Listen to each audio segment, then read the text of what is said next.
హరి ఓం శ్రీ పరమాత్మనే నమః.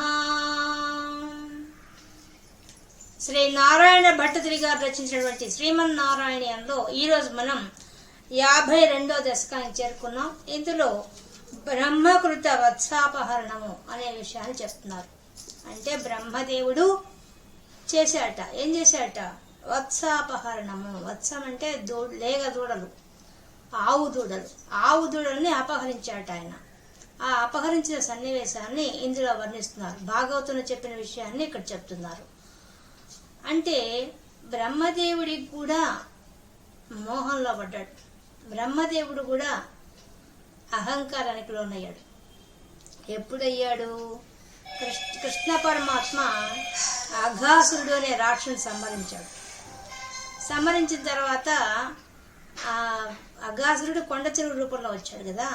వచ్చినప్పుడు ఆయన నోట్లోకి వెళ్ళిపోయారు. గోపాలుడు, దూడలు అందరూ వెళ్ళిపోయిన వాళ్ళు దాని నోట్లో ఉండే వేడికి వాళ్ళంతా మరణించినప్పుడు కృష్ణ పరమాత్మ చూచి, అయ్యో నన్ను ఆశ్రయించి నన్ను నమ్ముకొని అది పాము అయితే పాము గీమో మాకేలా, ప్రక్కన కృష్ణ పరమాత్మ ఉన్నాడు అనుకుంటూ పోయారు వాళ్ళు గోపాలుడు.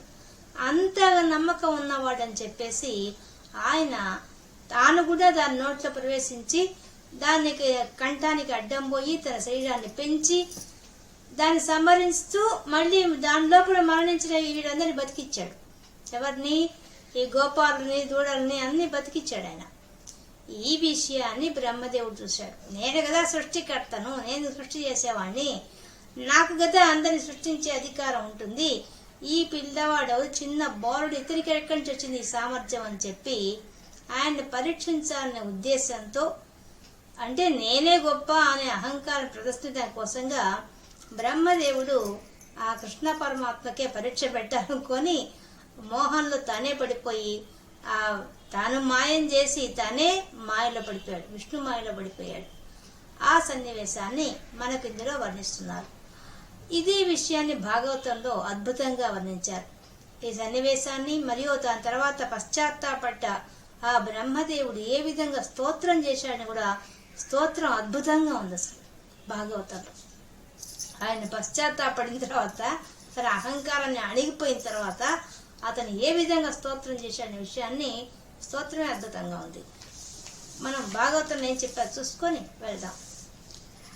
భాగవతంలో ఉండే అంశం ఏంటంటే బ్రహ్మ గోవత్సములను గోపపాలకులను అంతర్ధానము చేయుట అనే అంశం ఉంది అక్కడ. అంటే గోపాలను అంతర్ధానం చేశాడు, లేక దూడలను కూడా మాయ చేశాడు. ఆ విషయాన్ని వర్ణిస్తున్నారు. కృష్ణుడు గోపబాలుతో అలా చెప్పి, అంటే ఆయన అక్కడ పోయి వాళ్ళు చల్దురు ఆరగిస్తున్నారు, అందరు భోంచేస్తున్నాడు. కృష్ణ పరమాత్మ భోంచేస్తున్నాడు. ఆయన కూడా ఆయన చేతిలో అన్నం పెట్టుకో అన్నాడు. అన్నం ముద్ద ఉన్నది, ఆ ముద్ద వేళ్ల మధ్యలో ఊరగాయ పెట్టుకొని తింటున్నాడు ఆయన. ఆ సమయంలో చుట్టూ చూస్తే దూడలు కనిపించకపోయేసరికి వాళ్ళంతా అయ్యో దూడలు కనిపించలేదు అని అనేశారు. అనగానే కృష్ణ పరమాత్మ చూసి, అయ్యో దూడలు లేవా, నేను పోయి తీసుకొస్తాను, మీరు తింటూ ఉండండి అని చెప్పాడు. అక్కడి నుంచి సన్నివేశం చెప్తున్నారు. కృష్ణుడు గోపబాలుతో అలా చెప్పి దూడల్ని వెతకడానికై దూరంగా ఉన్న అడవికి ఎంతో వేగంగా వెళ్ళాడు.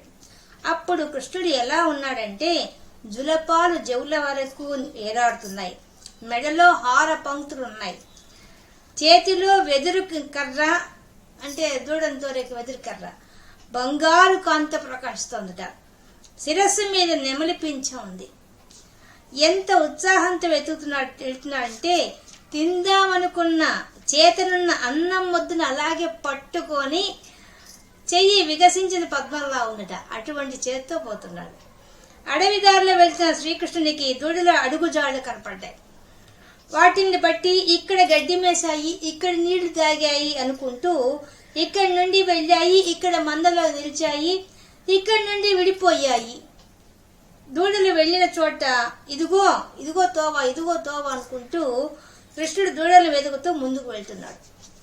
పద్మదళాల వంటి విశాలమైన కళ్ళు గలవాడు కాబట్టి ఏమాత్రం వెనకాడకుండా గడ్డితో ఎంతో ఒత్తుగా పెరిగి ఉన్న చోట భయంకరమైన అడవి జంతువుల పొదలతోనూ చెట్ల దగ్గర, కొండ ప్రాంతాల్లో, సరస్సుల్లో దూడలను వెరగడం మొదలుపెట్టాడు.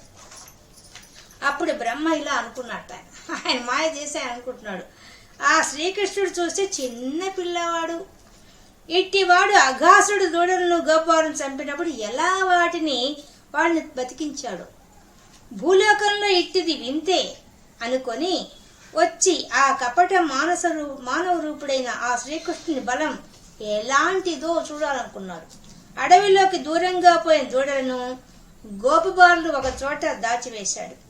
అలా అడవిలో దూడలను వెతుకుతున్న కృష్ణుడు వాటి జాడ తెలియక దారి తప్పి తాను గోపాలతో కలిసి సర్ది తిన్న కొలను వద్దకు వచ్చాడు.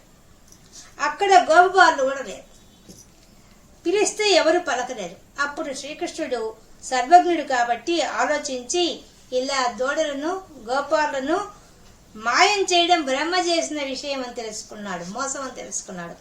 శ్రీకృష్ణుడు అనుకున్నాడు, బ్రహ్మకు నన్ను మోసగించే అవసరం లేదు, అయినా ఇక్కడ దూడల్ని గొల్ల పిల్లలను నాకు కనపడకుండా మోసం చేశాడు, మోసపుచ్చాడు. నేను తిరిగి అతన్ని మోసపోతే పెద్ద విషయం ఏం కాదు, అంతే కదా, ఆయనకేం పెద్ద విషయం అది. ఎందువల్ల ఆయన ఎక్కడ దాచిపెట్టాడో కనుక్కోలేని వాడా, కనుక్కున్న తర్వాత వాడిని తీసుకురాలేని వాడా, అంత అసమర్థుడు కాదుగా, సర్వజ్ఞుడు సర్వసమర్థుడు ఆయన. కానీ ఆయన అనుకున్నాడు, అదేమంత పని, అది ఆశ్చర్యం కాదు, మనకెందుకు, లేగలను గోపాలను మళ్ళా తీసుకుని రావడానికి బ్రహ్మను వంచాల్సిన అవసరం ఉంది, ఆయన చేసిన మోసం ఆయనకి చేయడం ఎందుకు అనుకుంటూ బ్రహ్మాండాలనే మరలించగల సామర్థ్యం ఉండే శ్రీకృష్ణుడు విలాసంగా నవ్వుకున్నాడు. నేను బృందావనానికి వెళ్ళి గోప స్త్రీలతో మీ పిల్లలు లేరు, ఏమయ్యారో తెలియదు అంటూ చెప్పడం దేనికి, ఆ గోపాలు తల్లిదండ్రులు సంతోషించేలాగా నేనే గోపాలుగా నేనే దూడల్లా వాళ్ళ రూపాలతో తిరుగుతూ ఉంటే ఇలా శ్రీకృష్ణుడు అనుకున్నాడు, తిరిగితే సరిపోతుంది అనుకున్నాడు. అనుకొని ఆయన బయలుదేరుతున్నాడు. అప్పుడు ఆయన మారిపోతున్నాడు. ఎట్లా, వాళ్ళ చేతులు, కాళ్ళు, తలలు, నడుములు, వక్షస్థలాలు, నాసికలు, నేత్రాలు, చెవులు, ముఖాలు, దంతాలు మొదలైన శరీర అవయవాలన్నీ ఆ విధంగానే ఉండేటట్లు, వాళ్ళు ఏ విధంగా ఇంతకుముందు పోయినప్పుడు ఒక్కొక్క పిల్లవాడు ఏ రూపంలో ఉన్నాడో ఆ రూపాన్ని ఈయన పొందేశాడు. వాళ్ళ చేతి కర్రలు, కట్టుకున్న బట్టలు, వేసుకున్న పూల మాలలు, పట్టుకున్న కొమ్మ బూరలు, అలంకారాలు, వయస్సు, మాట్లాడే తీరు, వాళ్ళ స్వభావం, పూర్వం జరిగిన వృత్తాంతాలు చెప్పే తీరు, వారికున్న ఆసక్తులు ఎక్కడా మార్పు లేకుండా దూడల రూపాలను గొల్లపిల్లల రూపాలను పొందాడు ఆ కృష్ణ పరమాత్మ. ఈ చరాచరమైన సమస్త జగత్తులో ఉండే రూపాలని తానే అట్టి అన్ని రూపాల్లో కనిపించే భగవంతుడు ఇలా గోపాలుగా దూడలుగా రూపం పొంది అతిశయించడంలో ఆశ్చర్యమేముంది. అంతేకాదు, ఆలోచించి చూస్తే ఆ సర్వాత్మకుడికి ఇతర రూపం ఏదైనా లోకంలో ఉందా? ఆ పరమాత్మకు మించి అన్యమైన ఏ రూపము లేదు. ఓ పరీక్షిత్ మహారాజా, సుఖ మహర్షి చెప్తున్నాడు, దూడలను మళ్లించండి అనేవాడు, అంటే తనే అన్ని రూపాలుగా మారిపోయాడు. ఆ దూడలను అట్లా మళ్లించండి అని చెప్తున్నట. మళ్లించే గోపాలు తానే, దాంతో వెనక్కి మళ్ళీ దూడలు అన్ని తానే అయ్యి శ్రీకృష్ణుడు అడవి నుండి బృందావనానికి తిరిగి బయలుదేరాడు. ఈ రీతిగా శ్రీకృష్ణుడు తానే బాలుడా దూడల రూపాలు ధరించి చరిస్తూ బృందావనం చేరి ఎవరి పశువులు దొడ్లలో వారికి చెందిన దూడలను అంతకుముందు ఎక్కడెక్కడ ఉండేవో అక్కడే నిలబడ్డాడు అన్ని. అలాగే ఆయా బాలుల రూపాలను వారి ఇళ్లలో చేరి పిల్లల గురువులు ఊదగా ఆయన ఊదేశాడు. ఇలా కృష్ణుడే గోపబాలుడు వేషం ధరించి వేణు ఊదుతూ ఉంటే ఆ ధ్వనులు ఒక్కసారిగా తమ చెవులకు ఎంతో ఇంపు కావడంతో తల్లులు లేచి పిల్లల్ని ఎత్తుకుని వాళ్ళ శిరస్సును ప్రేమగా మూర్కొని దగ్గరగా తీసుకోవడంతో వాళ్ళలోని మాతృత్వం ఒక్కసారిగా పెళ్ళుబికింది. దాంతో పాలెండ్లు బాగా చేపుకొచ్చాయి. అమృతంతో సమానంగా ఉండే తమ స్తన్యాన్ని ఎంతో ఉత్సాహంతో తమ పిల్లలకు తాగేలాగా ఇచ్చేసంట వాడు. అంటే వాడికి వయసు లేదు, ఏమీ లేదు, ఆ తాగే వయసు దాటిపోయిన వాడు కూడా ఇచ్చారట వాడు. ఆ విధంగా చేశారట.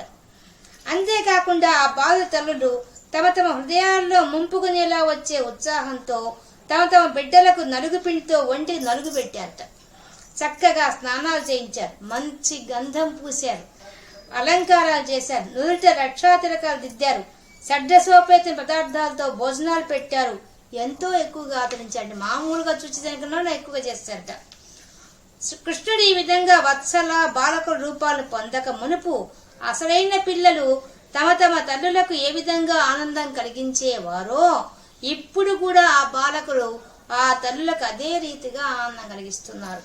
ఆవులన్నీ మిక్కిలి సంతోషంతో తమను కట్టివేసిన చోట్లకు పోయి అంబే అంటూ అరుస్తున్నాయి, ఓంకారం చేస్తున్నాయి. దూడలను మూచూస్తూ మూత్రాన్ని విడిచిపెడుతున్నాయి. దూడల్ని నాకుతూ అందువల్ల ఎగతగిన రీతిగా ఎక్కువగా కారుతున్న పాలను తమ దూడలకు అభిముఖంగా ఉండి దూడలను అడిగిస్తున్నారట. మామూలుగా దూడ పోయి లాగితే పాలు వస్తాయి ఆవులకి, కానీ ఆ ఆవు దూడలు దగ్గర రాగానే ఆవులకు చెవుకొచ్చి పాలు ఇస్తున్నట. గోపికలు గోవులు కూడా తమ తమ బిడ్డల రూపంలో కృష్ణుని మీద మాతృప్రేమ ఎంతో కలిగి ఉన్నాయి. అలాగే కృష్ణుడు కూడా వారిని తల్లులంటూ ఎంతో స్వచ్ఛమైన ప్రేమతో వారి మధ్య మిక్కిలి పసితనంతో ప్రవర్తించాడు. ఆ గొల్లపల్లిలోని వారందరికీ పూర్వం శ్రీకృష్ణుడి మీద తమకు మునుపు ఎల్లప్పుడూ కొత్తగా ప్రీతి కలిగినట్లుగా ఇప్పుడు తమ బిడ్డల మీద కూడా అటువంటి ప్రీతి కొత్తగా కలుగుతోంది. ఈ విధంగా కృష్ణుడు తానే దూడ రూపాన్ని బాలు రూపాన్ని ధరించి తనను తానే రక్షించుకుంటూ ఇటు బృందావనంలోనూ అటు అడవిలోనూ గొప్ప మహిమతో ఓ సంవత్సరం విహరించాడు. సంవత్సరానికి ఇంకో 5-6 రోజులు ఉందని తక్కువై ఉన్నప్పుడు బలరాముడితో కలిసి శ్రీకృష్ణుడు అడవికి వెళ్ళాడు. బృందావనానికి దగ్గరలో దూడలు మేస్తున్నాయి.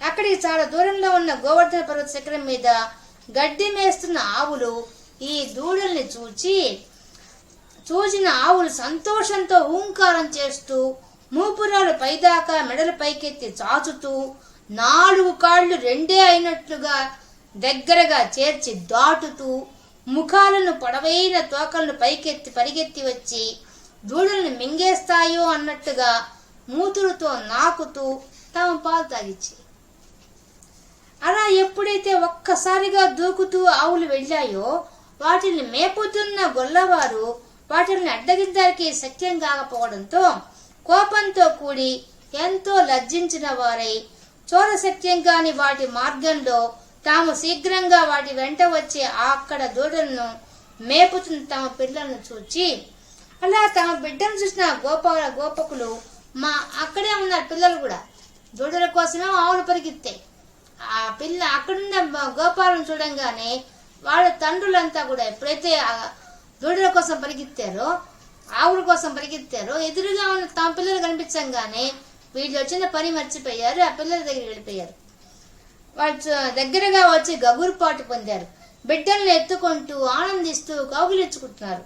మనస్సు నిండిన ఆనందంతో ఆ బిడ్డల శిరస్సును ఆఘ్రాణించి ముద్దు చేశారు. ఆ గోపకులు ఎంతగానో ఉప్పొంగిపోయారు. నిలకడైన వారి సంతోషం ఆ దేవుడికే తెలియాలి. అంత ఆనంద పరసం పొందారు. ఈ రీతిగా పిల్లలను దగ్గరకు తీసుకుని కౌగిలించుకొని ఆనంద బాష్పాడిన కన్నులతో గోపకులు తమ గోవులను మళ్లించుకొని పోగా వాళ్లను చూచిన బలరాముడు ఇలా అనుకున్నాడు. ఈ సన్నివేశాన్ని చూసి ఇలా భావిస్తున్నాడు. స్తన్యపానం విడిచిన వయస్సులు అంటే వయసు దాటిపోయింది, పాలు తాగే వయసు దాటిపోయింది. ఆ పిల్లకాయలకి 4-5 ఏళ్ల వయసు వరకు కదా పాలిస్తారు. అంతకన్నా ఎక్కువ వయసు అయిపోయింది. ఆ పిల్లకాయలు కూడా పాలిస్తున్నారు తల్లు పిలిచి. అది అనుకుంటున్నాడు. ఈ పిల్లల పైన దూడల మీద గోపాలకులకు గోవులకు ఇంతటి ప్రేమ ఏ కారణంగా కలిగింది? అది ఆయన సందేహం. ఇది వరకు కృష్ణుడిపై ఎంత మమకారంతో ఉండేవారో ఇప్పుడు తమ బిడ్డలపై ఆ విధమైన ప్రేమనే చూపుతున్నారు. నాకు కూడా ఈ పిల్లలను దూడను చూస్తూ ఉంటే కృష్ణుని చూచినట్టే ప్రేమ కలుగుతోంది. ఇది చాలా ఆశ్చర్యంగా ఉంది. ఇంతకు ముందు ఇటువంటిది ఎన్నడూ ఎరుగను. ఒకవేళ ఇది మానవుల లేక దేవతల లేదా రాక్షసుల మాయ అయి ఉంటుందా, లేకుంటే నా స్వామి నా విష్ణుమూర్తి మాయ, ఇతరులు కల్పించే మాయ అయితే నన్ను ఈ విధంగా కలవరపెట్టదు. ఇది నిజంగా విష్ణు మాయే అని తెలుసుకున్నాడు బలరాముడు. బలరాముడు మొదట సామాన్య బుద్ధితో ఏమీ తెలియనట్టు ఆలోచించి తరువాత జ్ఞాన దృష్టితో చూశాడు. అలా తనతో ఉండే గొల్ల పిల్లలు దూడలు కూడా శ్రీకృష్ణుని రూపాలే అని గుర్తించేశాడు. యోగ దృష్టితో బలరాముడు బాలులను దూడలను కృష్ణుని రూపాలుగా తెలుసుకోగలిగాడు. కంగారు పడుతూ కృష్ణుని చూచి ఇలా అడిగాడు. మహానుభావ, ఇంతకు ముందు ఈ దూడల్ని మహర్షుల అంశతో పుట్టాయి, అది తెలుసు నాకు. మన అవతారం ఎత్తేటప్పుడే దేవతలు అందరూ పుట్టారు వీళ్ళకంటే ముందే. అలాగే ఋషులు పుట్టారు. గోపాలకులందరూ దేవతల అంశంలో జన్మించారని, ఇప్పుడు బాలుల దూడల సమూహాలని నువ్వేగా కనిపిస్తున్నావు ఇప్పుడు మాత్రం ఇవేమిటిదంతా అని అడిగిన బలరామునితో కృష్ణుడు ఎంతో గౌరవంగా అసలు విషయం చెప్పేశాడు. ఏ విషయం? బ్రహ్మదేవుడు చేసిన పని. బలరాముడికి విషయం అంతా అర్థమైంది. ఇలా కృష్ణుడు దూడల రూపంగాను బాలుల రూపంలో తానే వ్యవహరించిన సంవత్సర కాలం బ్రహ్మదేవునికి తన కాలమాన ప్రకారంగా ఒక్క క్షణం మాత్రమే. ఆయనకి సత్యలోకం ప్రకారంగా బ్రహ్మ అతిథికి వచ్చి దూడల గోపబాల రూపుడైన బాలకృష్ణ చూచి నిగ్గరపోయాడు. ఆయన ఏమనుకున్నాడు? నేను అందరూ మాయం చేశాను, కృష్ణుడు ఏడుస్తూ ఇంటికి పోతాడు అనుకున్నాడు. కానీ ఇక్కడ ఏమైపోయింది? కృష్ణుడు అన్ని తానే అయినాడు. అది చూసి నివ్వెరపోయినాడు. ఈ గొల్లపల్లిలో ఉండే దూడలు గోపాలు కూడా నా మాయా గుహలో నిద్రపోతున్నారు, ఎక్కడికి వెళ్ళలేదు, ఇప్పుడే లేవరు. అలాంటప్పుడు వీళ్ళని వేరుగా సృష్టించడానికి నాకంటే వేరే ఇతర బ్రహ్మ ఉన్నాడా? మరి ఈ బాలురు దూడలు ఎవరో, ఎక్కడి నుంచి వచ్చారో, కృష్ణునితో కలిసి తిరుగుతున్నారు వీళ్ళంతా. ఆలోచిస్తే భూలోకంలో నేటికి సంవత్సరం అయింది. నేను వీళ్ళని మాయం చేసి ఇలా అనుకున్నాను. నేను సంవత్సరం అయిపోయింది మాయం చేసి. ఇంతలో ఎవరు సృష్టించారు వీళ్ళందరినీ? ఇదే వయసుతో మళ్ళీ ఎలా సృష్టించారు? ఎప్పుడైనా ప్రాణికోటి బ్రహ్మ సృష్టి చేస్తేనే పుడుతుంది. బ్రహ్మ అనేవాడు నేనొక్కడే గాని సృష్టికర్త మరో బ్రహ్మ లేడు. బ్రహ్మ వీళ్ళని నేను సృష్టించాను. మరి వేరే ఈ బాలుర దూడలు సమూహం ఏ బ్రహ్మ సృష్టిస్తే ఏర్పడింది? విచారించి చూస్తే ఇందరిలో ఒక్కడిగా ఉన్న పరబ్రహ్మ ఇలా రూపొందించి ఉంటాడు అనిపిస్తోంది. అన్ని విషయాలు సులభంగా తెలుసుకోగల నేర్పైన పితామహుడు జ్ఞానవృద్ధుడైన బ్రహ్మ ఆశ్చర్యపడి వెంటనే ఎంతోసేపు విచారించి ముందు చేయవలసిన కార్యం తెలియకపోవడంతో ఆందోళన పడ్డాడు. ఈ రకమైన భ్రమ లేకుండా జగత్తులన్నిటిని మోహింపజేయగల విష్ణువును మాయలో పడేట్లు చేద్దామనుకొని బ్రహ్మ భ్రమలో పడిపోయాడు. మిడుగురు పురుగుల కాంతి పగటి వేళ అణిగిపోతుంది కానీ ప్రకాశించదు. అలాగే రాత్రి వేళ మంచు చీకట్లో కలిసిపోయి మాయమవుతుంది. అదే విధంగా విష్ణువుపై ఇతరులు మాయలు పనిచేస్తాయా?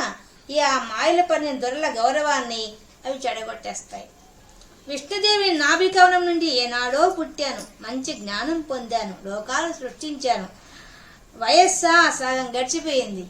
ఆయనకి 50 ఏళ్ల వయసు అయిపోయింది. కానీ భూలోకంలో ఇట్టి నూతన సృష్టులు ఇటువంటి మాయా చేష్టలు పుట్టడం ఆశ్చర్యం. నా ముందే ఇలాంటి మాయలా అని అనుకున్నాడు బ్రహ్మదేవుడు. సకల విద్యాస్వరూపుడైన వాణి తన ముఖంలో ఉండనే గర్వంతో ఉన్న మాయావి అయిన చతుర్ముఖ బ్రహ్మ తన మనసులో పరిపరి విధాలా తర్కించి ఆలోచిస్తున్న సమయంలో అతనికి ఆ గోపబాలుడు ఇలా కనపడ్డారు.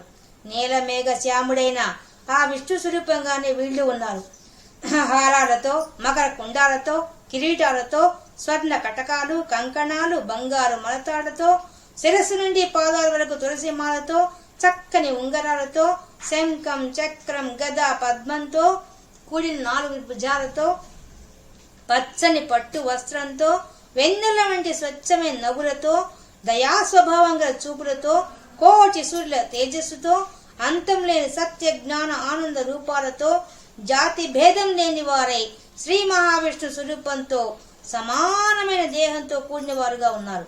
అంతేకాదు వారు తమకు అధీనమైన ఆట పాట మొదలైన సేవా కార్యక్రమాల్లో చేరి ప్రవర్తిస్తున్న ఆకారం పొందిన బ్రహ్మ మొదలు సకల జంగమ స్థావర రూపాలు అణిమ, మహిమ, లఘిమ, గరిమ, ప్రాప్తి, ప్రాకామ్యం, ఈశిత్వం, వసిత్వం అనే అష్టసిద్ధులు, పరాశక్తితో పాటు ఆది జ్ఞాన ఇచ్ఛ క్రియాశక్తులు, మహత్తు, బుద్ధి, మనస్సు, అహంకారంతో పాటు పంచభూతాలు, పంచ జ్ఞానేంద్రియాలు, పంచ కర్మేంద్రియాలు, పంచ తన్మాత్రలు, ఇలా 24 తత్వాలు, సత్వరజస్తమో గుణాలు, కలత, కాలం, దాని మార్పు, కారణం, సంస్కారం, కామం, కర్మలనే గుణాలు, ఇలా అవన్నీ సేవిస్తూ ఉండగా వేదాంత విజ్ఞాన పరులైన బ్రహ్మవేత్తలకు కూడా తెలియని విధంగా ప్రకాశిస్తూ బ్రహ్మకు కనపడ్డారు.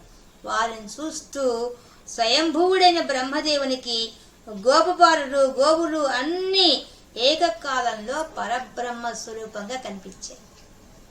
నా చేష్టకు లోబడక తప్పించుకున్న బాలులను ముందు నుంచి చూస్తూనే ఉన్నాను. వారు చూడగా చూడగా గొప్ప తేజస్సుతో కనపడుతున్నారు.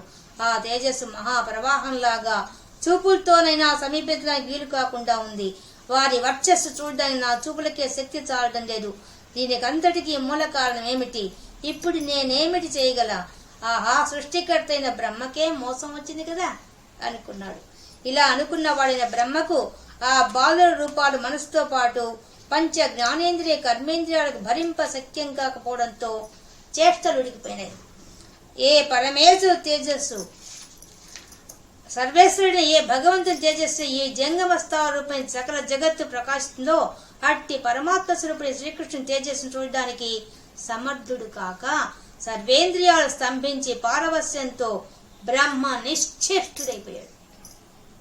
ఒక్క చిత్రంలో వేసిన చిత్రంలాగా చలనం లేకుండా ఉండిపోయాడు. శ్రీకృష్ణుడి బ్రహ్మను చూసి పాపం ఈ చతుర్ముఖ బ్రహ్మ భావంతో తానే సృష్టి అంతటికి మూలమైన బ్రహ్మననే అభిమాన గర్వంతో తెలివి తప్పి నా మహిమను చూద్దామని వచ్చాడు, నా మహాత్మ్యాన్ని చూడడానికి అతడు ఎంతటి వాడు అనుకుంటూ జగత్తంతటిని క్రీడగా చేస్తుంటే ఆ శ్రీకృష్ణుడు తాను పన్నిన మాయా అనే వలను విడదీసి తన లీలా రూపాలైన గొల్ల పిల్లలను దూడలను అక్కడ మరుగుపరిచాడు. ఆ సమయంలో చచ్చిపోయిన వాడు బ్రతికినట్టుగా బ్రహ్మ తేరుకున్నాడు. ఒక్కసారి ఒక కళ్ళు తెలుసుకొని సమాడించుకున్నాడు. కాళ్ళు చేతులు కదిలించాడు. కళ్ళు విప్పి చూచే స్థితికి వచ్చాడు. ముందుకు వెనుకకు మీదికి అన్ని దిక్కులకు దృష్టి సారించాడు. అప్పుడు తన ముందు భాగంలోనే శ్రీకృష్ణమూర్తి ఉండడం కారణంగా నరులు, పక్షులు, జంతువులు తమ జాతి సంబంధించిన సత్వత్వాలు మరిచి తిరుగుతూ ఉండడం గమనించాడు. ఆ బృందావనంలో సంపద ఉంది. అందులో ఉన్న వారెవరికి కామక్రోధాలు లేవు. అలాంటి బృందావనం చూశాడు బ్రహ్మ. తనకంటే వేరేమీ లేక సృష్టి స్థితి లయాదులకు కర్తలైన త్రిమూర్తులకు మూలపురుషుడైన వాడు కూడా ఆవుదూడలను వెతుకుతున్నవాడు సర్వజ్ఞుడై కూడా అజ్ఞాన ఆకారంతో పెక్కుమంది స్నేహితుని పిలిచేవాడు, బయట లోపల మొదలు చివర తానే భావాలు లేనివాడైన అక్కడ ఇక్కడ లేగల అడుగుజాడులు వెతికేవాడు, ఎంతో గంభీరుడైన అటు ఇటు పరిగెడుతూ ఆటలాడువాడు, జాతి భేదాలు లేనివాడైన గొల్ల పిల్లవాడి స్వభావం అచ్చుపడే శరీరంతో ఒప్పేవాడు, చేతిలో చద్ది ముద్దతో ఉన్నవాడైన శ్రీకృష్ణుణ్ణి సరస్వతీదేవి భర్త అయిన బ్రహ్మదేవుడు చూశాడు. అలా శ్రీకృష్ణుని చూసి తడబాటుతో బ్రహ్మ ఒక్కసారి తన వాహనం అంశంపై నుండి దబాలున భూమి మీద దుంకాడు. సంపంగి కాడలాగా కోమలంగా ఉన్న తన శరీరంతో నేలపై సాష్టాంగపడ్డాడు. తన కిరీటం కొసలో ఉన్న రత్నాదిమణుల కాంతులు ఆ బాలకృష్ణుని పాదాల సోకేలా నమస్కరించాడు. ఆనందం ఎక్కువ కావడంతో కళ్ళ నుండి జారే కన్నీటి ప్రవాహంతో అతని పాదాలను కడిగాడు. అదే బ్రహ్మ కడిగిన పాదం. ఆ బ్రహ్మ శ్రీకృష్ణుని పాదాలపై పడుతున్నాడు, మళ్ళీ పడుతున్నాడు, లేస్తున్నాడు. ముందు తాను చూసిన శ్రీకృష్ణుని మహాత్మ్యం అనే సముద్రంలో మునిగిపోయాడు. తాను చేసిన తప్పిదాన్ని అంచుకున్నాడన్నమాట. అనంతరం బ్రహ్మ మెల్లమెల్లగా లేచి నిల్చున్న వాడై కమలాల వంటి కళ్ళు తెరిచి శ్రీకృష్ణుని చక్కగా దర్శించి 4 ముఖాలు వంచి 2 చేతులు జోడించి నమస్కరిస్తూ గొంతు కొంత తడబడగా ఏకాగ్ర చిత్తంతో 4 ముఖాలతో స్తోత్రం చేస్తున్నాడు. ఎలా స్తోత్రం అద్భుతంగా చేశాడు. ఓ పద్మాక్ష, నీవు మెరుపు తీగతో కూడిన నీల మేఘం వంటి శరీరం కలవాడు, మెరుస్తున్న వస్త్రం కలవాడివి. చేతిలో మృదువైన చద్ది ముద్ద, బెత్తం, బూరకొమ్ము, పిల్లన గ్రోవి లాంఛనాలతో ప్రకాశించేవాడు. గురి వింద గింజలతో చేసిన కర్ణాభరణాలతో శిరస్సు చుట్టూ నెమలి పెంచంతో కూడిన వాడవి. అడవి పూల మాలతో అలంకరించిన కంఠంతో పద్మాల నెత్తని పాదాలతో ఒప్పేవాడివి. దయ పొంగి ప్రవహించేలా కడకన్నులతో చూచేవాడివి. గొల్ల పిల్లవాడిలా ఒప్పేవాడివి. సృష్టి చేయడం కోసం నీ నాభికమను నన్ను పుట్టించిన వాడివి. అట్టి నిన్ను నమస్కరించి సేవిస్తున్నాను. ఓ పరమాత్మ, నన్ను మన్నించావు. నీ వాళ్ళైన గోపాలకు ఎంతో ఆనందం కలిగించావు. అట్టి ఈ చిన్ని కృష్ణుని రూపం నా మనసులో ఆలోచించడానికి కూడా సాధ్యం కావడం లేదు. ప్రకాశవంతమైన నీ విరాట్ రూపం తెలియడానికి ఎవడు సమర్థుడు? కేవలం మోక్షదాయకమై పరమాత్మకు సంబంధించిన విజ్ఞానంతో తెలియదగినట్టి పరబ్రహ్మ స్వరూపమైన నీ విభవం యొక్క తీరు ఎటువంటిదో అంటే వర్ణించలేమని చెప్పేస్తున్నాడు. పరమాత్మను వరిస్తే ఎవరు వస్తూ అవుతుంది? అటువంటి అర్థం గలవాడు పరమాత్మ. ఇంతటి వాడు అంతటి వాడుని లెక్కింపరాని మహిమల ఓ కృష్ణ. పండితులు జ్ఞానులు ఎంతో కష్టపడైన నక్షత్రాల మంచు తుంపర్ల నేల మీద దుమ్మురేణు సంఖ్యను లెక్కింపగలరు గాని భూభారాన్ని అణచివేయడానికి సమర్థుడవు నీ అనంత కళ్యాణ గుణాల మాత్రం లెక్కబడిన సమర్థత ఎవరికి ఉంది అంటే అట్లా స్తోత్రం చేస్తున్నాడు. యోగీశ్వరుల పాటలతో స్తుతి వాక్కులతో స్తుతింపబడే ఓ స్వామి, ఎవరు కపటంగా ప్రవర్తిస్తారో వాళ్ళని మాయలో పడేలా చేసే నేర్పరివి నువ్వు. అటువంటి నిన్ను నేను నా మాయతో కలత పెట్టి నీ మహాత్మ్యం ఎటాంతో చూద్దామంటే నేరం చేయడానికి ఏ కార్చిచ్చు నుండి పుట్టిన చిన్న అగ్నిజ్వాల ఆ కార్చిచ్చు మింగేలా ప్రకాశింపగలదా? నీ మహిమ కార్చిచ్చు ప్రకాశం వంటిది, నా మాయ అందులో పుట్టి చిన్న అగ్నికీల. కాబట్టి ప్రభు నా పట్ల దయ చూపి నన్ను కాపాడు. ఓ సర్వాత్మక, నీ వల్ల ఏర్పడే సత్వ రజస్తమో గుణాలలో ఒక్కటిని రజోగుణుని పుట్టిన వాడిని, విజ్ఞానం ఏమీ లేని వాడును. ఇట్టి వాడిని నేను ప్రభు అంటూ వెర్రి అహంకారంతో గర్వించి దానివల్ల గుడ్డివాడిని అయిపోయాను. నన్ను దయతో అనుగ్రహించు. అవ్యక్తం, మహత్తు, అహంకారం, ఆకాశం, గాలి, నిప్పు, నీరు, భూమి అనే ఈ 8 ఆవరణాల చేత నిండిన బ్రహ్మాండ భాండంలో 7 జేంద్ర శరీరంతో కూడి ఉన్న నువ్వెక్కడా? ఎవరికి లెక్కింప అలవి కానన్న ఇలాంటి బ్రహ్మాండాలు ఎన్నింటినో నిత్యం ఒకదాని వెంటగా నీ శరీరం రోమ కూపాల్లో పరమాణువులుగా ధరిస్తూ ఉన్న నువ్వెక్కడా, నేనెక్కడా? ఎక్కడికెక్కడ పోలిక. ఎలా స్తోత్రం చేసిన, అద్భుతంగా చేసే స్తోత్రం. ఓ కృష్ణమూర్తి, ఈ కల్ప పర్యంతం నీకు నమస్కరిస్తూనే ఉంటానన్నా అని స్తుతించి 3 సార్లు ప్రదర్శన చేసి పాదాలకు మొక్కి సెలవు తీసుకుని బ్రహ్మ తన లోకానికి వెళ్ళిపోయాడు. బ్రహ్మను అలా గౌరవించిన కృష్ణుడు పూర్వం తను బాగుచెడి మరలా వచ్చిన దూడలను బాలగోపాలను గ్రహించి వాళ్ళందరినీ ఇసుక దిబ్బలకు చేర్చాడు. ఈ విధంగా బ్రహ్మ మోసంతో తనను మాయ చేసి దాచి ఉంచిన సంవత్సర కాలాన్ని ఆ గోపాలుడు శ్రీకృష్ణ పాయ వల్ల ఎంతో అల్ప సమయంగా రెప్పపాటు కాలంగా గడిచిపోయింది వాళ్ళకి. ఈ విశాల విశ్వమంతా కూడా ఏ మహిమాన్వితమైనటువంటి విష్ణువు యొక్క మాయలో మోహం చెంది మునిగిపోయి ఉంటుందో అట్టి భగవంతుని మాయ వల్లనే ఈ గోపబాలుడు కూడా 1 సంవత్సర కాలం తాము తాగి ఉన్నారన్న విషయం కూడా తెలుసుకోలేకపోయి ఆశ్చర్యపోయారు. ఆ గొల్ల పిల్లలందరూ కృష్ణుని చేరి, మిత్రమా వచ్చావా? మన దూడలని క్షేమంగా ఉన్నాయా? మృగాల బాధ పడలేదు కదా అని అడుగుతున్నారు. నీవు దూడలను వెతకడానికి వెళ్ళావు కదా, నువ్వు వచ్చే వరకు ఈ పిల్లలు ఎవరు కూడా కొంచెమైనా చల్తులు తినలేదు చూడా అంటూ శ్రీకృష్ణుడు నవ్వుతూ ఉండగా అక్కడ వారంతా ముచ్చట్లాడుతూ సర్ది తిన్నారు.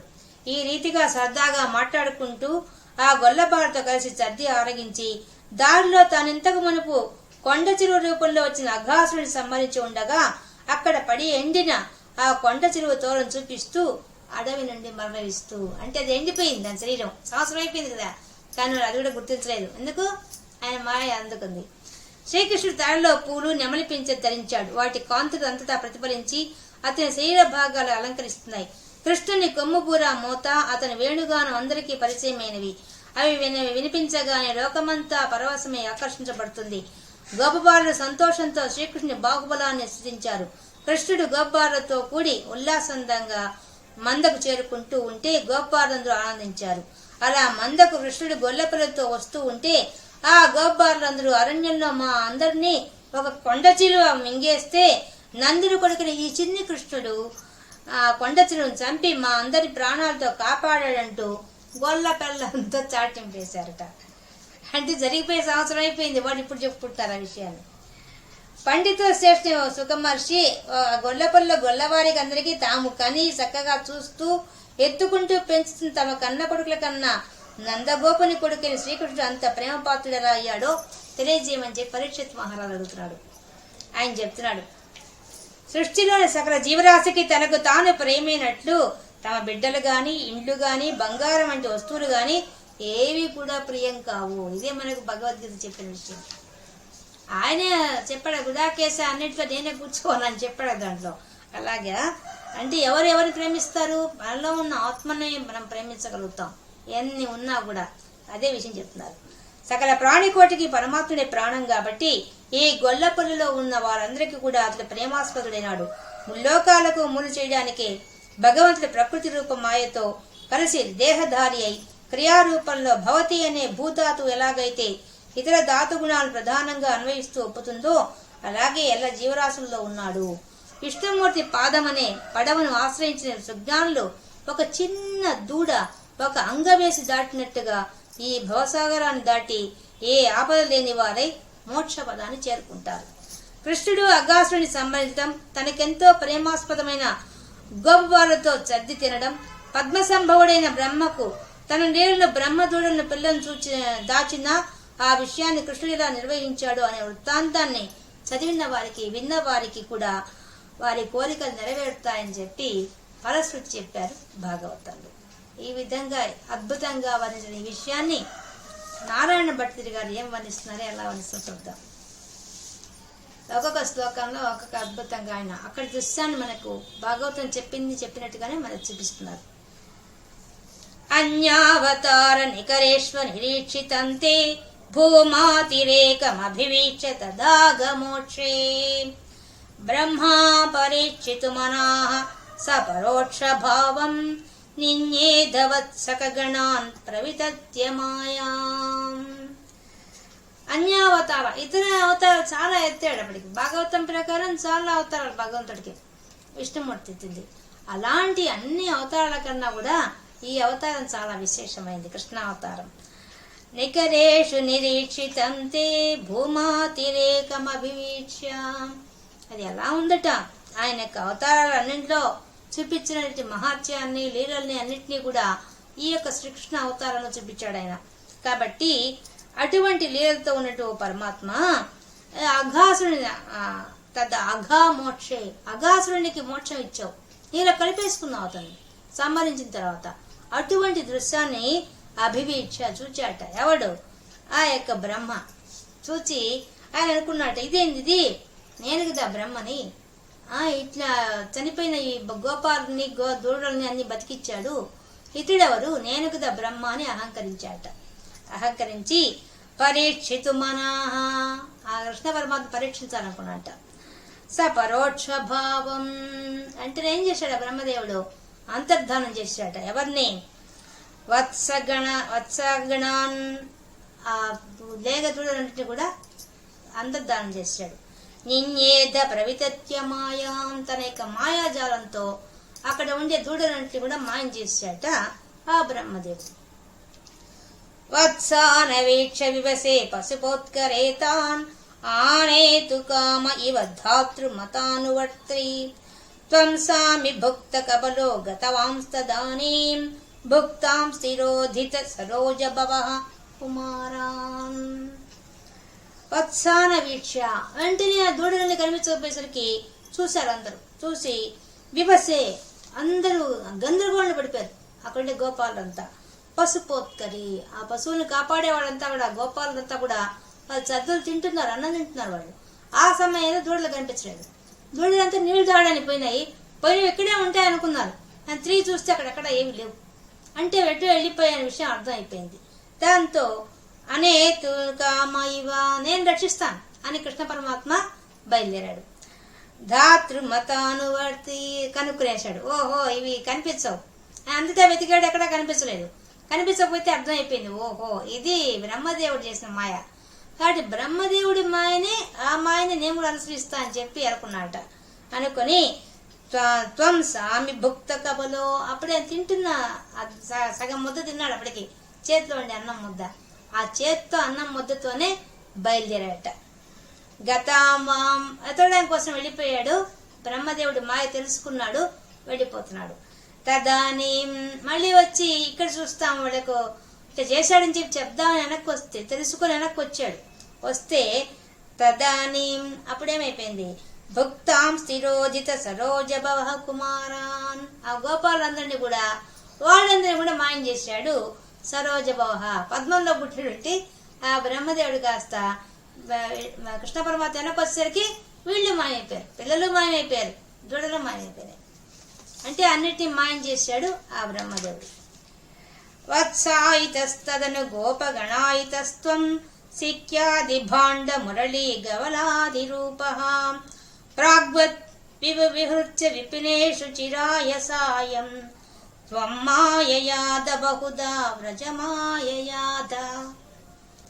వత్సాయిత ఆ దూడలన్నీ కూడా గోపగణాయితస్త్వం గోపాల సమూహం అంతా కూడా. అప్పుడు ఏం చేశాడు ఆయన? అన్నీ కనిపించలేదు, గోపాలతో కనిపించలేదు, దూడలో కనిపించలేదు. ఆయన ఏం చేశాట? వెంటనే వాటి అన్నిటి రూపంలో ఆయన మారిపోయాడు. ఇంకా సిక్యాతి భాండ మురళి వాడు ఉట్లు తెచ్చుకున్నారట. వాడు వనభోజనానికి కదా వచ్చారు వాళ్ళంతా. వనభోజనానికి వచ్చిన గోపాలుడు, కృష్ణ పరమాత్మ, దూడలు అందరూ వచ్చారు. కాబట్టి వాళ్ళు ఏమేమి తెచ్చుకున్నారో, వాళ్ళు ఏ రూపంలో వచ్చారో అన్ని రూపాలు అంతా అయిపోయాడు ఆయన. అంటే వాళ్ళు వేసుకున్న వస్త్రం, వాళ్ళు వేసుకున్న దండలు, వాళ్ళు వేసుకున్న అలంకారాలు, వాళ్ళు ఏవి చేతిలో పట్టుకొచ్చారు. భోజనం ఏం తెచ్చారు? వాళ్ళు ఉట్లు తెచ్చుకున్నారు, కుండలు తెచ్చుకున్నారు, మళ్ళీ మూటలు కట్టుకొని వచ్చారు, అన్నం మూటలు అవన్నీ తీసుకొచ్చారు వాళ్ళు. దాంతోపాటు కొమ్ము బూరలు, వాళ్ళు తెచ్చుకున్న సరంజామా అంతా, మళ్ళీ బెత్తాలు తెచ్చుకున్నారు ఆవులు దూడల్ని అదిలించడానికి కోసంగా. అవి సిక్యాది ఉట్లు, భాండ ముంతలు, మురళి, వేణు, గవలాది రూప, మళ్ళీ కొమ్ము బూరలు, వాద్యాలు, వాళ్ళతో అనేక వాయిద్యాలు వాయించుకుని వస్తారు కదా అడవుల్లోకి వచ్చాడు. అవన్నీ అన్ని రూపాలు ఆయనే పొందాడు. అంటే సమస్త వస్తువులు తానే అయ్యాడు, సమస్త జీవరాశి తానే అయ్యాడు. అంటే వాళ్ళు ఏ ఏ అలంకారాలతో వచ్చారో, ఏ విధంగా వచ్చారు, ఏ ఏ డిజైన్స్తో ఉండే అలంకారాలు వేసుకున్నారు గుడ్డలు, ఆ డిజైన్స్ సహా ఆయన అయిపోయాడు. అంటే అన్ని రూపాలు ఆయనే పొందేశాడు. వాళ్ళు వేసుకున్న అలంకారాలు, వస్త్రాలు, వాళ్ళ రూపురేఖలు, మళ్ళీ దూడలు, మళ్ళీ దూడలకు కూడా అలంకారం చేసి ఉంటారుగా, అవి కూడా ఆయన అయిపోయాడు. ఇదిగాక వాళ్ళ స్వభావం, వాళ్ళ యొక్క మానసిక స్థితి, వాళ్ళు ఏ విధంగా ప్రవర్తిస్తారో, వాళ్ళ మేనరిజం అన్నీ తానైపోయాడు ఒక్కసారిగా. ప్రాగ్వద్విహృత్య ఈ విధంగా అయిపోయేసేసి విపినేషు చిరాయ ఆ అడవిలో బాగా తిరిగాట ఆయన. ఏది? తానే అన్ని రూపాలై, తానే అన్ని రూపాల్లో అన్నిటితో తిరిగాట. ఎక్కడ? ఆ అడవిలో. సాయంత్రం అయిపోయింది. తం మాయయాధ బహుదా వ్రజమాయయాధ, ఆ విధంగా నువ్వు అన్ని రూపాలు పొంది ఆ నీ మాయా స్వరూపంతో కలిసి ఏం చేశావు? ఆ యొక్క బ్రహ్మదేవుడు చేసిన మాయకు విష్ణుమాయ జోడించి చేసి ఆయన ఎక్కడ దాచిపెట్టాడు అందరినీ. కానీ ఈయనం చేశాడు, అందరి రూపాలు తానే పొందేసి హాయిగా సాయంత్రం దాకా అడవిలో తిరిగేసేసి వాళ్ళందరినీ తీసుకొని ఒకేసారి ఆ బృందావన ఇంటికి తీసుకెళ్ళిపోయాడు. అంటే ఏ ఏ దూడలు ఏ ఏ ఆవులు తిరిగిపోవాలో, ఎవరెవరెవరు ఏ ఇంటికి వెళ్ళాలో ఆ ఇంటికి గోపాలుడు వెళ్లే రకంగా తానే వెళ్ళిపోయాడు. ఆ విధంగా అయిపోయాట.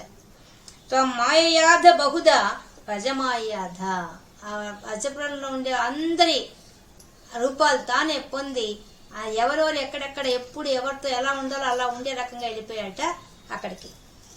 త్వామేవ సిక్య గబలాదిమయం దధానో భూయస్త్వమేవ పశువత్సక బాలరూపః గోరూపిణీభిరపి గోపవధూమయీభిః ఆసాదితోసి జననీభిరతి ప్రహర్షాత్.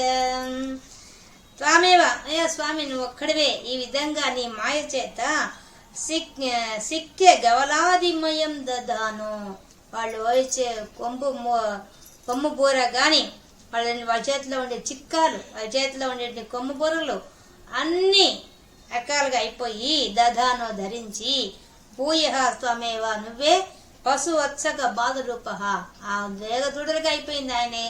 ఆ పసిపిల్లకారు కూడా అయిపోయారు. అవి పోతే ఏమైందట అక్కడ ఆ వజ్రపురంలో పోయినంత ఆ బృందావనంలో పోయి ఎవరిళ్ళకి వాళ్ళు వెళ్ళిపోయినంత ఏమైందట. ఎప్పుడు ఏం జరుగుతుంది? వాళ్ళు వస్తున్నాం కానీ ముందు నుంచి కృష్ణ పరమాత్మ యొక్క వేణునాదం వినిపిస్తుంది. వినిపించంగానే గోపికలందరూ బయటకు వస్తారు.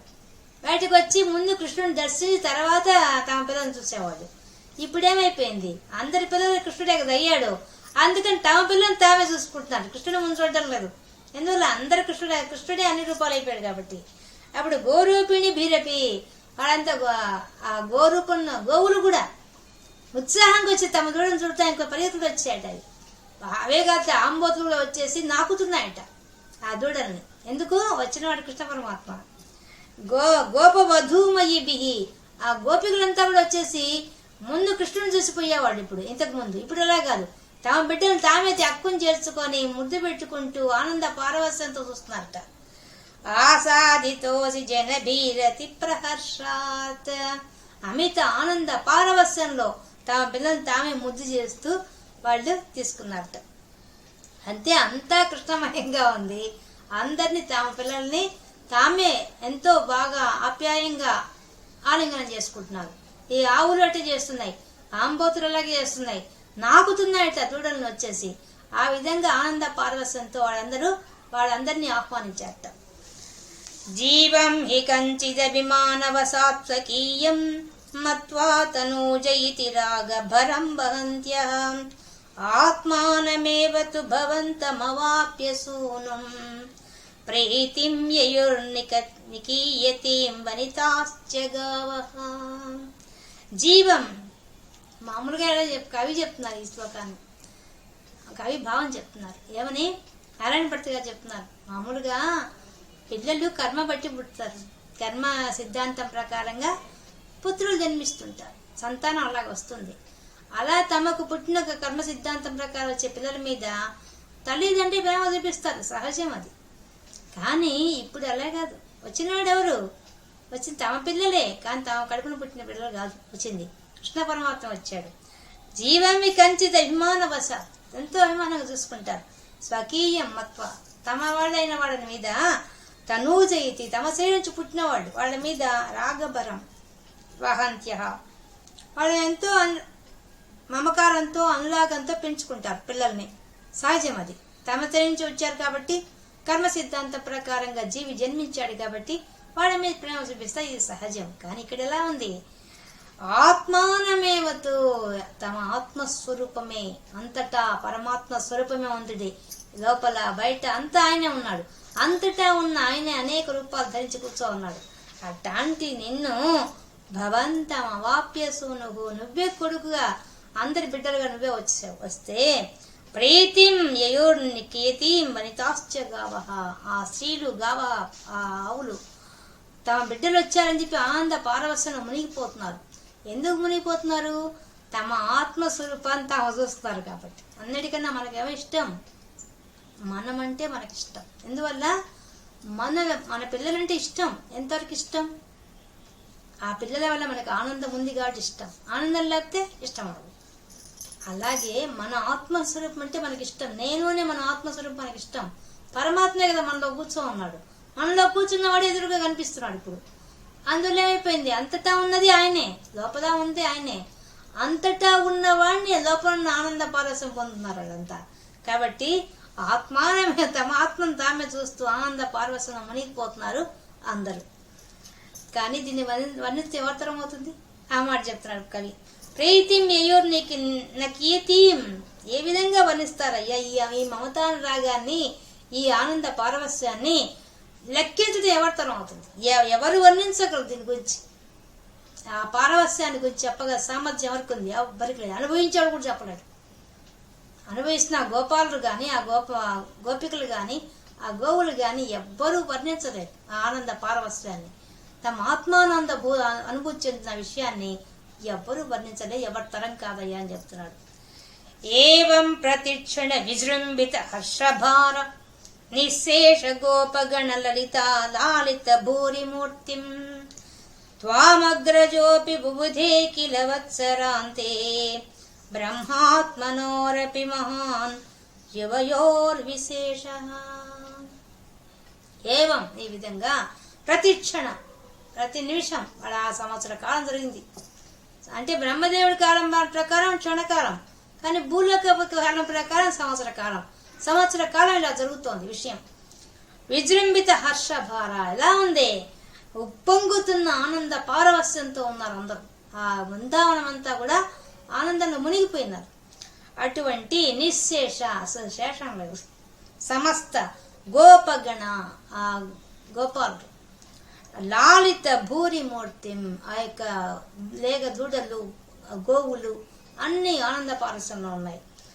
కానీ ఇదంతా చూశాట ఎవరు? త్వాం అగ్రజోపి, నీ అన్నయ్యన బలరాముడు చూశాడు. బుబుదే కిల్ల వత్సరాంతే, సంవత్సరం వత్సరాంతే, సంవత్సరానికి చివరికి వచ్చేసింది. ఆ సమయంలో బలరాముడు గుర్తించాడు, ఏదో తేడాగా ఉంది. ఇంతకుముందు నేను చూశాను, అందరినీ నేను తాకేవాడిని, కానీ ఇప్పుడు గోవులను తాకినా, లేక దూడలను తాకినా, మళ్ళీ గోపాలను తాకినా అందరినీ కృష్ణుని తాకినట్టే ఉన్నాను. విచిత్రంగా ఇంతకుముందు అలా లేదు. ఇంతకుముందు నాకు తెలుసు, భాగవతం చెప్పారు దానికి. దేవతలు ఋషులంతా కూడా గోపాలుగా గోవులుగా దూడలుగా వచ్చారు, పుట్టారు, జన్మ తీసుకున్నారు వాళ్ళంతా. కానీ ఇప్పుడేమనిపిస్తోంది, ఇంతకుముందు తాకితే అట్ట అనిపించేది కాదు. ఇప్పుడేమనిపిస్తోంది, అందరిని ఎవరిని తాకినా కృష్ణ పరమాత్మను తాకిన ప్రేమభావం కలుగుతోంది. ఇదేంది ఈ పారవశ్యం ఎలా వస్తుంది అని అంతే ఆయనకు అనిపించినట. అప్సరా అంతే సంవత్సరం ముందు గుర్తొచ్చింది, తెలిసింది. బహుదేకిలా ఆయన తెలుసుకున్నాడు. తెలుసుకొని ఈయన కవిగా చెప్తున్నారు, బ్రహ్మాత్మనోరపి మహాన్ యువయోర్ విశేష. మీ ఇద్దరు పరబ్రహ్మ స్వరూపాలే. ఎవరు? బలరాముడు, కృష్ణ పరమాత్మ. కానీ స్వామి విచిత్రం ఏంటంటే నువ్వు మాత్రం ప్రత్యేకం. ఎందువల్ల? ఆయన సకరుడు, నువ్వు నిర్వికల్పుడు, నువ్వు నిష్కలుడు, నువ్వు షోడశ కళా నిధివి, నువ్వు నీలో అంశ ఆయన. అందువల్లే ఆయన అంత ఆలస్యంగా గ్రహించాడు ఆ విషయాన్ని. నీకు ఆయనకి తేడా అయింది, నువ్వే అంతటా వ్యాపించి కూర్చోను, నీలోంచి ఒక అంశం మాత్రమే ఆ బలరాముడు. అయినా ఆయన గుర్తించాడు. ఎందువల్ల? జ్ఞానం ఉంది కాబట్టి దర్శించగలిగాడు. నీవే ఎన్ని రూపాయలు తిరుగుతున్నావు ఇక్కడ బృందావనం అనే విషయాన్ని ఆయన కనిపెట్టేశాడు కదా స్వామి. ఈయన స్తోత్రం చేస్తున్నారు. స్వామి కాకపోతే నీకు ఆయనకి తేడా ఉంది, నువ్వేమో నిష్కరుడివి, ఆయనేమో సకరుడు అని చెప్పేశాడు. వర్షావధౌ నవ పురాతన వత్సపాలాన్ దృష్ట్వా వివేకమసృణే ద్రుహిణే విమూఢే ప్రదీదృశ ప్రతినవాన్ మకుటాంగదాది భూషాంశ్చ చతుర్భుజయుజః సజలాంబుధాభాన్. వర్షావధౌ ఈ విధంగా సంవత్సర కాలం గడిచిపోయిన తర్వాత నవ పురాతన వత్సపాలాన్, కొత్తగా ఉన్నటువంటి కృష్ణ పరమాత్మ అన్ని రూపాల్లో ఉన్న ఆ గోపాలుడు, ఆ గోవుడు, ఇదిగాక పురాతన పాత వాళ్ళు. ఈయన మాయ చేశాడు కదా బ్రహ్మదేవుడు. మాయగా చేసి ఆయన గుహలో పెట్టి అందరు నిద్ర కూర్చోన్నాడు. వాళ్ళు వీళ్ళని చూస్తే అందరూ ఒకటే ఉన్నారు. అక్కడ ఎంతమంది ఉన్నారో, ఎన్ని గోవులు ఉన్నాయి, ఎన్ని దూడలు ఉన్నాయో అందరు ఇక్కడ ఉన్నాయి. ఎక్కడ? బయట ఉన్నాయి. తను పెట్టిన గుహలో వాళ్ళు అట్టే ఉన్నారు. ఇక్కడ అట్లే ఉంది పరిస్థితి. దృష్ట్వా చూచాడు ఒక్కసారి బ్రహ్మదేవుడు. ఎవరు? ద్రోహిణే. ఆ బ్రహ్మదేవుడు చూచాడు. చూచి వివేకసురునే, ఆయన బుద్ధి పనిచేయలేదు, నిశ్చేష్టుడైపోయాడు. ఏంది ఈ విషయం? విమూఢే, అస్సలు తికమక పడిపోయాట. ఇక్కడ ఎంతమంది ఉన్నాయో అందరూ ఇక్కడ ఉన్నారు, బయట ఉన్నారు. తను దాచిపెట్టిన దగ్గర కూర్చో ఉన్నారు. ఏంది విచిత్రం అని తను మాయ చేశాడా? తను మాయలో పడ్డాడా? ఏం అర్థం కదా, తికమకలో పడిపోయాడు. ప్రాదీదృశ ప్రతినవాన్ మకుటాంగదాది. అప్పుడు చూశాడు అందరిని. చూస్తే ఎలా ఉన్నారు వాడంతా? అందరూ నీలాగే ఉన్నారు కదా స్వామి. నారాయణ భట్టు గారు అంటున్నారు, అందరు నీలాగే ఉన్నారు. బయట ఉన్న ప్రతి ఒక్కడు అందరు నీలాగే ఉన్నారు. భూషాంశ మకుటాంగదాది, కిరీటం పెట్టుకో ఉన్నారు, అంగదాలు పెట్టుకో ఉన్నారు, అంగదాలు కేయూరాలు అన్ని పెట్టుకో ఉన్నారు. భూషాంశ అన్ని అలంకారాలు చేసుకున్నారు. చతుర్భుజ అందరికీ 4 చేతులు ఉన్నాయి. సజలాంబుధావన్ నీలమేఘ స్వరూపంగా ఉన్నారు. ప్రతి ఒక్కరు అలాగే ఉన్నారు. ఎక్కడ చూసినా అందరూ అంతటా ఎవరు కనిపిస్తున్నారు ఆయనకి? ప్రతి ఒక్కడు ఒక్కొక్క నారాయణమూర్తికి కనిపిస్తున్నాడు.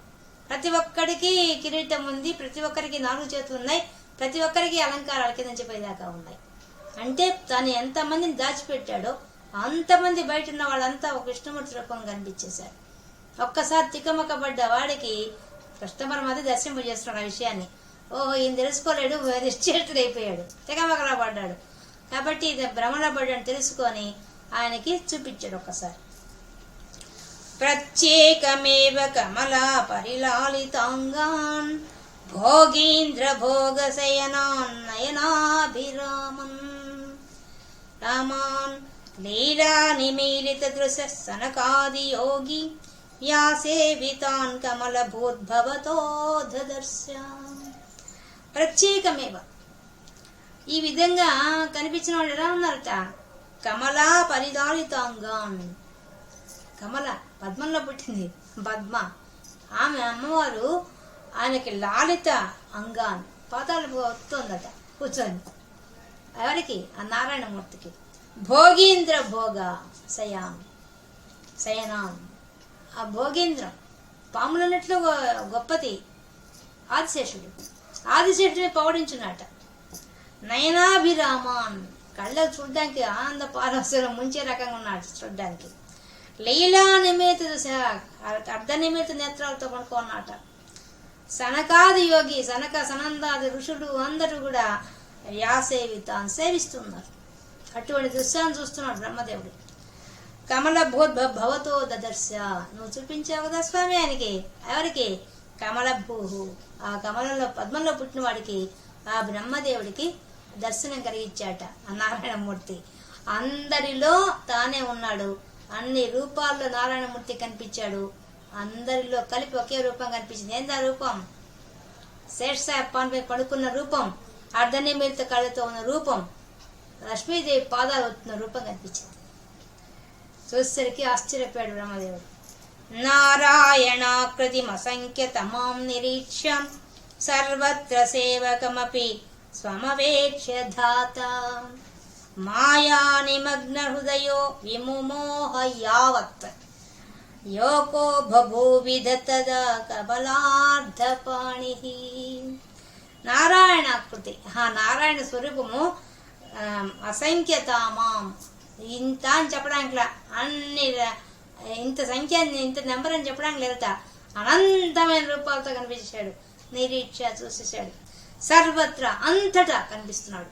మరి సేవకమపి స్వమవేక్ష దాత, అనేక మంది బ్రహ్మదేవుడు సేవిస్తున్నారు ఆయన. అంటే తాను కూడా కనిపిస్తున్నాడు అక్కడ. నారాయణమూర్తి కనిపిస్తున్నాడు, ఆయనతో పాటి సేవిస్తున్న తనకే తను కూడా అనేక రూపాల్లో కనిపిస్తున్నాడు. ఆయన అనేక రూపాల్లో కనిపిస్తున్నాడు.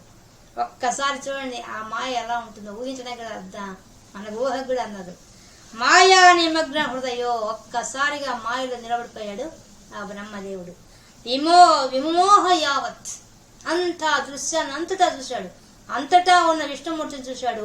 అంతటా తానే సేవిస్తున్న విష్ణుమూర్తిని చూశాడు. ఎంత ఆశ్చర్యం అది. ఒక దృశ్యమేమో నారాయణమూర్తిగా ఉండి శేషపాంత మీద ఉన్న రూపం, అమ్మవారి యొక్క పాదాలు సేవిస్తున్న రూపం, సనకాది ఋషులంతా సేవిస్తున్న రూపం చూశాడు. ఇంకో రకంగా అంతటా నారాయణమూర్తి ఉన్నాడు, అంతటా తానే పోయి ఆయన సేవ చేస్తున్నాడు. ఒక్కసారి ఏమి దృశ్యం అది. ఏకో బభూవిధ, ఈ విధంగా చూపించి తెలుసుకున్నాడు బ్రహ్మదేవుడు. ఇంక మోహంలో పడిపోయాడు, ఆ నిశ్చేషుడైపోయాడు. ఆయన ఏం తోచరాదు, తికమక పడిపోయాడు. తన మాయా ప్రభావంతో ఇలా ఉన్నాడని తెలుసుకొని ఏకో మళ్ళీ ఒకడైపోయాడు. ఆ కృష్ణ పరమాత్మ మళ్ళీ దర్శనం. ఎలాగా? కబలార్ధపాణి, అన్నం ముద్ద తింటున్న సగం ముద్ద తిన్న చేతితో ఉన్న ముద్దతో ఉన్న పిల్లవాళ్ళలాగా మళ్ళీ 5 ఏళ్ల పిల్లవాళ్ళకి దర్శనం ఇచ్చాడు. బభూవిధ తదా, అప్పుడు ఆయనకి ఆ బ్రహ్మదేవుడికి చిన్న పిల్లవాడి రూపంలో మళ్ళీ 5 ఏళ్ల పిల్లవాళ్ళగా కనిపించాడు. ఏది? అంత పెద్ద విశ్వరూపం చూపించి చిన్న పిల్లవాళ్ళగా కనిపించాడు. మనకు భగవద్గీతలో ఏ విధంగా అయితే అర్జునుడికి విశ్వరూపం చూపించాడో ఆ విధంగా ఇక్కడ కృష్ణ పరమాత్మ తన విశ్వరూపాన్ని చూపించేశాడు. నశ్యన్మదే తదను విశ్వపతిం ముహుస్త్వాం నత్వా చ నూతవతి ధాతరి ధామయాతే పోతైః సమం ప్రముదితైః ప్రవిశన్నికేతం వాతాలయాధిప విభో పరిపాహి రోగాత్. నశ్యన్మదే, అతనికి నశించిపోయింది అహంకారం, మదం అడిగిపోయింది బ్రహ్మదేవుడికి.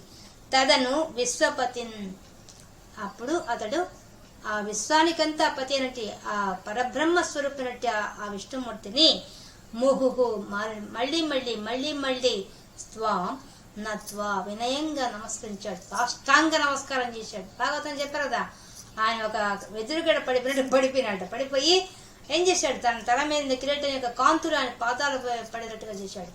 మళ్ళీ తన కన్నీళ్లతో ఆయన పాదాలు కడిగాడు. నత్వాచ నూతవతి, గొప్పగా స్తోత్రం చేశాడు. మనం చదివి చూసాం కదా, ఎంత పెద్ద స్తోత్రం చేశాడు, అద్భుతంగా చేశాడు. ధాతరి ధామయాతే, ఈ విధంగా ఆ యొక్క బ్రహ్మదేవుడు స్తోత్రం చేసి ధామయాతే తన యొక్క లోకాన్ని తను వెళ్ళిపోయాడు కదా స్వామి. పోతై సమం, నీవు కూడా నీతోటి బాలులతో కలిసి గోపాలతో కలిసి ప్రముల్తై ప్రవిశన్నికేతం, నీ యొక్క ఇంటికి నువ్వు కూడా నీ యొక్క గోపాలతో కలిసి వెళ్ళిపోయావు కదా స్వామి. అటువంటి పాతాళయాదీప, ఓ గురువాయూరు పట్టణవాసి, విభో, ఓ విశ్వమంతా వ్యాపించిన వాడా, పరిపాహి రోగాత్, నా రోగాన్ని కూడా తొలగించవయ్యా అని అడుగుతున్నాడు. అంటే మనం కూడా ఈ మాయా ప్రపంచంలో పడి మన ఆత్మస్వరూపాన్ని మనం చూసుకోవడం లేదు, మనం తెలుసుకోవడం లేదు. అందువల్ల ఎక్కడ పడిపోతున్నాం? భవరోగంలో పడిపోతున్నాం. పుట్టడం చావడం అనే ఆ రోగంలో పడిపోతున్నాం. మనం జన్మ తీసుకుంటూనే ఉన్నాం. ఈయనదే అడుగుతున్నాడు, నాకు కూడా ఈ రోగాన్ని పోగొట్టు. ఆ బ్రహ్మదేవుడు అంతటి వాడికి కనివిప్పు కలిగించావు. ఆయన కూడా మాయలో పడ్డాడు. ఆయన కూడా అహంకారం వచ్చింది. మేము కూడా అహంకారం అడ్డం వచ్చే నేను తెలుసుకోవాలి అక్కడ కూర్చో ఉన్నాం. అంతే కదా స్వామి, మేము కూడా ఎందుకు తెలుసుకోలేకపోతున్నాం? నువ్వు మాలోనే కూర్చోన్నా, మాలో ఉన్న ప్రాణశక్తిగా కూర్చొని నిన్ను మేము ఎందుకు చూడలేకపోతున్నాం? మాలో ఉండే అహంకారం వల్లే. కాబట్టి ఆ బ్రహ్మదేవుడికి అంతటి భాగ్యాన్ని కలిగించావే, మేము ఇంకా అల్పులం, మాకు శక్తి చాలు. ఆయనకన్నా శక్తి ఉంది, గ్రహించగలడు. అంత జ్ఞానం ఉన్నవాడే మోహంలో పడ్డాడు, ఇక మేమెంత? కాబట్టి మమ్మల్ని కూడా రక్షించాల్సింది, మా రోగాన్ని తొలగించాల్సింది, ఈ భవరోగాన్ని తొలగించవయ్యా మహాన్ భావ అని చెప్పి స్తోత్రం చేస్తున్నారు నారాయణ భట్టు గారు. ఈ విధంగా మనకు 52వ దశకంలో బ్రహ్మదేవుడు ఏ విధంగా గోవులని, లేగదుడల్ని, మళ్ళీ గోపాలను మాయం చేయడం, ఆ మాయం చేసిన దాన్ని తన మాయతో ఆయనకి అహంకారాన్ని అణిచేశాడు పరమాత్మ. ఈ విషయాన్ని మనకి ఎంత అద్భుతంగా వర్ణించారు. 10 శ్లోకాల్లోనే భాగవతం అంత విస్తారంగా చెప్పిన విషయాన్ని 10 శ్లోకాలు కుదిర్చిన ఏ విషయాన్ని వదలకుండా చెప్పడం గొప్ప విషయం. ఇది నారాయణ భట్టు గారి యొక్క కవితా చాతుర్యం. అటువంటి నారాయణ భట్టు గారికి నమస్కరిస్తూ, అటువంటి మనకు కూడా భవరోగాన్ని తొలగించమని చెప్పి ఆ యొక్క గురువాయూరప్ప స్వామిని ప్రార్థిస్తూ ఈరోజు మనం 52వ దశకంలో ఉండే విశేషాంశాలు తెలుసుకున్నాం. సర్వత్ర గోవింద నామ సంకీర్తనం, గోవింద గోవింద.